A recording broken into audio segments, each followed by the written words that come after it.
বিসমিল্লাহির রহমানির রহিম। আসসালামু আলাইকুম। পাকিস্তান ইন্ডিয়াকে যে বাজেভাবে হারালো, সবচেয়ে গুরুত্বপূর্ণ কাম হচ্ছে পাকিস্তান এয়ারফোর্স। ইন্ডিয়ার এয়ারবেস গুলাকে যে অবস্থা করছে। আশা করা যায় ইন্ডিয়া এয়ারফোর্স চিরদিন এই হামলার কথা মনে রাখবে।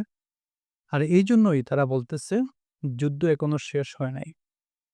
আসল কাহিনী হচ্ছে আপনি ভিডিওতে দেখুন, আজ ইন্ডিয়ান আর্মি চিফ এবং টপ অফিসিয়ালস মিটিং এ বসেন।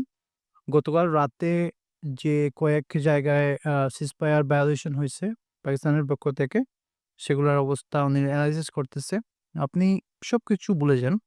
মুদ্রা কথা হচ্ছে ইন্ডিয়ান আর্মি চিফ ফুল অথরিটি দিয়ে দিচ্ছে মিলিটারিকে, আর্মি কমান্ডারদের যে যদি পাকিস্তান সিজফায়ার রুল ভঙ্গ করে, তাহলে তোমরা সাথে তার জবাব দেবে। ক্লিয়ারলি সে বলতেছে যদি পাকিস্তান রুল ভায়োলেশন করে, কোনো হামলা করে, যা কিছু করে, আমরা তাতে হামলা করে বসবো। পেইন পয়েন্ট তাদের মেইন বেতার জায়গা হচ্ছে ইন্ডিয়ান মিডিয়া, পলিটিক্যাল লিডার, সাধারণ মানুষ সব জায়গায় কিন্তু ইন্ডিয়ান গভর্নমেন্টের লজ্জায় পড়ে গেছে।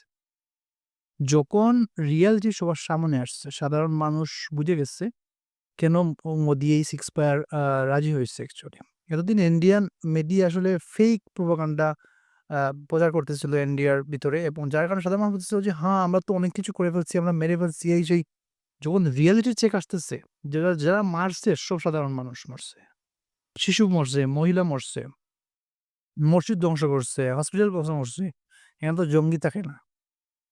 সো এগুলো যখন জানার পরে কিন্তু সাধারণ মানুষের তো আকাশ ভেঙে পড়ছে যে হায়, হায়, এটা কি হলো? এবং আরো গুরুত্বপূর্ণ হচ্ছে পাকিস্তান কিন্তু ওদের ৫ টা ছড়া জেটকে কিন্তু ধ্বংস করছে। ওদের এয়ার বেস গুলাকে ক্ষতিগ্রস্ত করছে। ওদের S-400 ড্যামেজ করছে। মানে একটু চিন্তা করেন মানে হামলা কতটা ডেঞ্জারাস ছিল। এইজন্যই আসলে মোদি খুব তাড়াতাড়ি এটাকে সিজফায়ার করে। কিন্তু এখন তারা কি বলতেছে?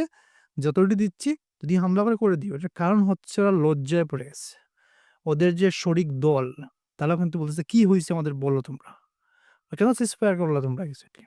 এখন কিন্তু মোদি চাচ্ছে এই যুদ্ধটাকে আরো সামনে নিয়ে যাওয়ার জন্য। এইজন্য আসলে এই আর্মি চিফ এই কথা বলতেছে। একবার চিন্তা করেন একটি হামলার সিজফায়ার কখন করে অ্যাকচুয়ালি? চিন্তা করতে পারেন সেটা কতটা ভয়াবহ ছিল? আজ এ পর্যন্ত আসসালামু আলাইকুম।